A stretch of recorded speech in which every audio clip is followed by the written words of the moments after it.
السلام علیکم ناظرین، میں ڈاکٹر اکرام آپ کو خوش آمدید کہتا ہوں دی ہیلتھ شو میں۔ ناظرین، آج ہم بات کریں گے سانس سے تعلق رکھنے والی ایک ایسی بیماری کے بارے میں جو کہ عام طور پر ایک دفعہ لاحق ہو جائے تو مستقل طور پر موجود رہتی ہے اور ایسے لوگ عموماً کیونکہ سانس کی تکالیف میں مبتلا ہوتے ہیں تو ایک خوف کے عالم میں زندگی گزارتے ہیں، کیونکہ یہ معلوم نہیں ہوتا کہ مرض کب شدت اختیار کر جائے گا اور کب وہ سیٹل ڈاؤن ہوگا۔ اس حوالے سے عموماً دیکھا یہ گیا ہے کہ جب طویل عرصے تک یہ بیماری لاحق رہتی ہے لوگوں کو، تو وہ اس کے ساتھ جینا سیکھ لیتے ہیں، یعنی اپنی طرز زندگی کو کچھ اس طرح تبدیل کر لیتے ہیں کہ مرض موجود تو رہتا ہے لیکن شدت کم سے کم اختیار کرتا ہے۔ جس مرض کا میں تذکرہ کر رہا ہوں وہ ہے دمہ یا ایستھما، اور آج کے اس موضوع پر روشنی ڈالنے کے لیے بطور مہمان ہمارے ساتھ موجود ہیں ڈاکٹر غفار داؤد، جو کہ کنسلٹنٹ چیسٹ فزیشین ہیں اور جن کا تعلق معصومین ہاسپٹل سے ہے۔ آئیے ان سے بات کرتے ہیں۔ السلام علیکم ڈاکٹر صاحب۔ السلام۔ کیسے ہیں آپ؟ بس جی، ڈاکٹر صاحب، سب سے پہلے تو آپ کا بہت بہت شکریہ کہ آج آپ نے اپنا قیمتی وقت ہمیں دیا ہے اس اہم موضوع پر بات کرنے کے لیے۔ تھینک یو، شکریہ۔ ڈاکٹر صاحب، ایستھما یا دمہ کس طرح کا مرض ہے؟ استھما کا مطلب یہ ہوتا ہے کہ سانس لینے میں تکلیف ہو۔ جی۔ سانس اندر چلا جاتا ہے، جب باہر ہم نکالتے ہیں تو ہمیں بڑی تکلیف ہوتی ہے۔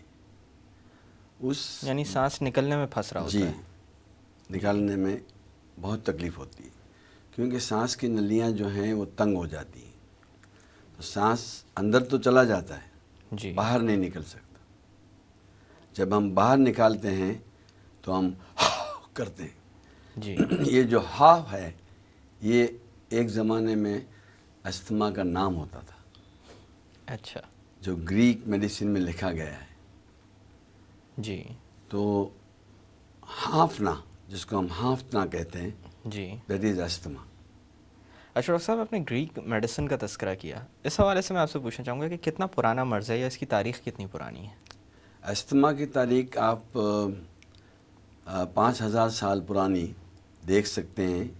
آپ کو آثار قدیمہ کی چیزیں جو مصر میں ملتی ہیں، جی، ان کی اہرام دیواروں مصر پہ، میں۔ جی، ان کی دیواروں پہ پیپریس ایک لیف ہوتا ہے مصر میں، آپ کو جو عام پیپر ملے کے گا۔ طور پر ہاں، استعمال پیپر ہوتا کے تھا۔ طور پہ استعمال ہوتا تھا دنیا میں سب سے پہلے۔ جی۔ اس کے اوپر استھما کی دوائیاں لکھی گئیں، جو لوگوں نے اب اس کا انٹرپریٹیشن کیا ہے جی۔ کہ یہ کیا لکھا ہوا ہے۔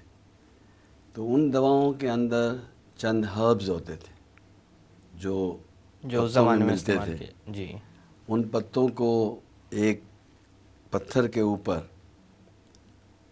رگڑ کے اس کا جی۔ پاؤڈر بنایا جاتا تھا، اس کو جلایا جاتا تھا، اور اس کا دھواں جو ہے وہ لیتے تھے استھمیٹک پیشنٹس یا استھمیٹک مریض، جی۔ تو ان کو سانس لینے میں آسانی ہو جاتی تھی۔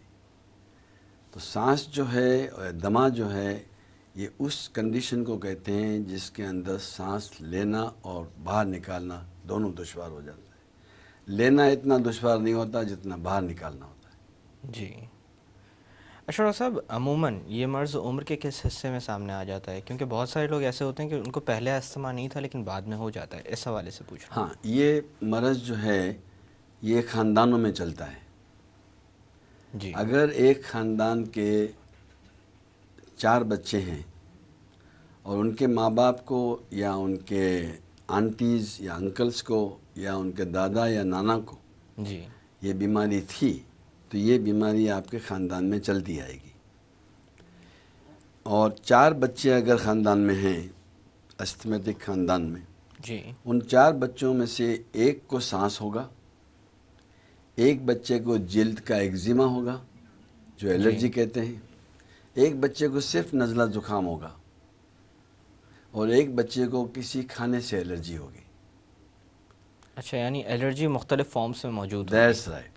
تو الرجی جو ہے وہ خاندانوں میں چلتی ہے، ڈفرینٹ فارمز کی الرجی ہوتی ہے، اور یہ دیکھا گیا ہے عموماً کہ 4 بچوں میں سے ایک آدھ کو ہو جاتا ہے asthma. So asthma is a disease جو خاندان وراثت میں مل رہی ہوتی ہے۔ وراثت میں ملتی ہے۔ اچھا ڈاکٹر صاحب، آپ نے تذکرہ کیا الرجیز کا کیونکہ ایستھما کو بھی ایک طرح کی الرجی کنسیڈر کیا جاتا ہے، اس حوالے سے میں آپ سے پوچھنا چاہوں گا کہ وہ لوگ جو مریض ہوتے ہیں ایستھما کے، ان کے اندر اور بھی کوئی الرجی ملے، یا جیسے کہ بہت سارے لوگ ڈرگز سے بہت زیادہ سینسیٹیو ہوتے ہیں، جی، تو ان کے اندر دیکھ کے دینا پڑتا ہے کہ کوئی ہائپر سینسٹیوٹی ری ایکشن تو نہیں ہو رہا. جی اس طرح کی الرجیز بھی ان کے اندر ملنا کامن ہے؟ بالکل کامن ہے، کیونکہ جو استھما کی الرجی ہے وہ خاندانوں سے ملی ہے. وہ الرجی ایسپرین سے ہو سکتی ہے، جو ایسپرین سے سانس بھی ہو سکتا ہے، جی جو بہت کم ہوتا ہے لیکن ہوتا ہے.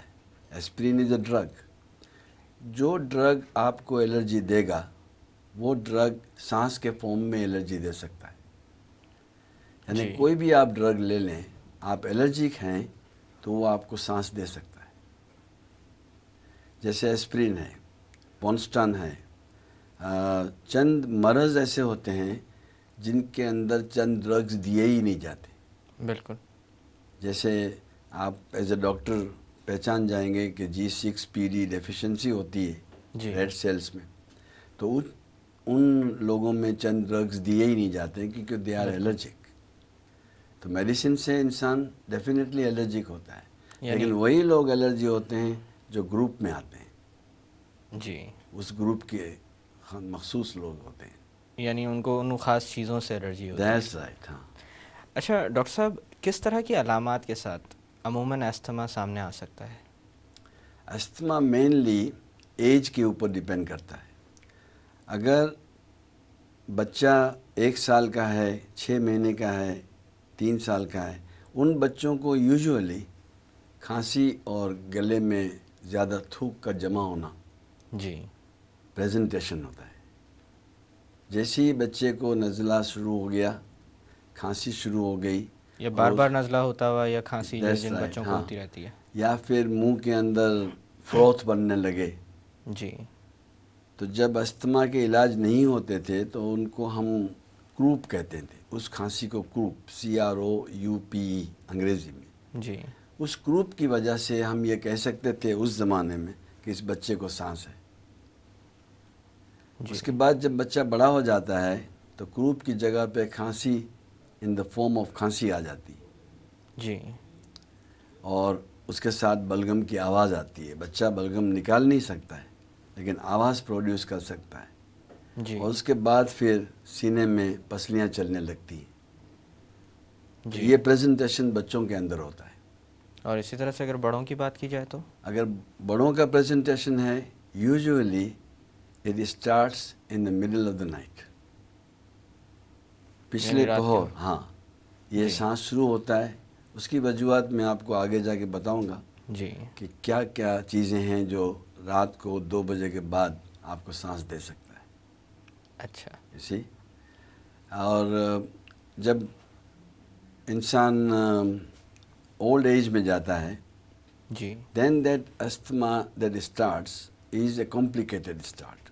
وہ چلنے پھرنے سے بھی اس کو سانس ہوگا، جی اس کو سیڑھیاں اترنے میں سانس ہوگا، چڑھنے میں سانس ہوگا، 2 تکیے رکھے گا تو سانس ہوگا. تو وہ بیچارہ ساری رات بیٹھ کے گزارتا ہے. یہ وہی استھما ہے جن میں ہم ہمارے بچپن میں دیکھتے تھے کہ ہمارے ماں باپ جی سجدے میں جا کے ساری رات گزارتے تھے بیکاز آف استھما. اچھا ڈاکٹر صاحب، آپ نے بڑا تذکرہ کیا کہ 2 تکیوں کے اوپر. جی یہ میں نے اکثر و بیشتر دیکھا ہے کہ استھما کا جب اٹیک آ رہا ہوتا ہے، اور خاص کر بزرگوں میں جب اس طرح کی کوئی پریزنٹیشن ہوتی ہے، جی صرف استھما کی بات نہیں کر رہا بلکہ دل کے معاملوں میں بھی اس طرح کی جی پریزنٹیشن آپ کو مل سکتی ہے، اور بھی معاملے ہوتے بالکل. ہیں. تو اس کے اندر پیچھے تکیے لگائے جاتے ہیں کہ انسان جو ہے نا لیٹا ہوا نہ ہو بلکہ تھوڑا سا بیٹھ جائے. صحیح. اس سے کوئی فائدہ یا مرض کی شدت میں کوئی کمی واقع ہوتی ہے؟ بالکل ہوتی ہے. اس لیے کہ اگر وہ استھما، جس استھما کی ہم بات کر رہے ہیں، وہ استھما اگر ہے تو آپ کو قدرت کی طرف سے آکسیجن نہیں ملتا ہے، جی کیونکہ آپ کیونکہ سانس سانس میں آکسیجن دشواری ہو لے رہی نہیں ہے. سکتے، جی تو آکسیجن کی کمی ہو جاتی ہے. اب قدرت نے ایسا نظام بنایا ہے کہ پھیپھڑوں کے نیچے کے حصے میں سب سے زیادہ آکسیجن ملتا ہے.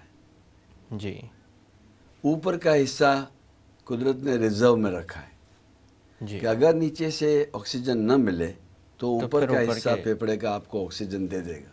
جی سو ان آرڈینری استھما جو مریض ہوتا ہے وہ جھک جاتا ہے، جی اینڈ ہی فیلز بیٹر، کیونکہ اس کا گریویٹی لنگس کے نیچے آ جاتی ہے جی اور بلڈ فلو جو ہے وہ آسان ہو جاتا ہے اور وہ آکسیجن ایکسٹریکٹ کرتا ہے اچھا، تو اس لیے یہ لوگ اپر اپنی part of the position lungs کا. ہاں، ایک یہ استھما کا لاجک ہے. جی دوسرا لاجک جو ہے کہ تکیہ 2 تکیے رکھیں اور پیچھے ہو جائیں. جی That is known, used to be known in our times as cardiac asthma, جی and that is due to the heart. تو ہارٹ کا جو پمپنگ ایکشن ہے وہ پمپنگ ایکشن میں ریلیف ملتا ہے، اس کو مدد ملتی ہے بلڈ پمپ کرنے کی جی اس پوزیشن میں، اور اس کا جو نیچے کا پریشر ہے وہ کم ہو جاتا ہے. So patient leans back and جی. Patient leans forward in different types of asthma. Doctor صاحب یہاں پہ تھوڑی دیر کے لیے باتوں کا سلسلہ روکتے ہیں. ناظرین وقت ہوا ایک چھوٹی سی کمرشل بریک کا. بریک سے واپس آ کر استھما کے متعلق مزید بات کی جائے گی. Stay with us.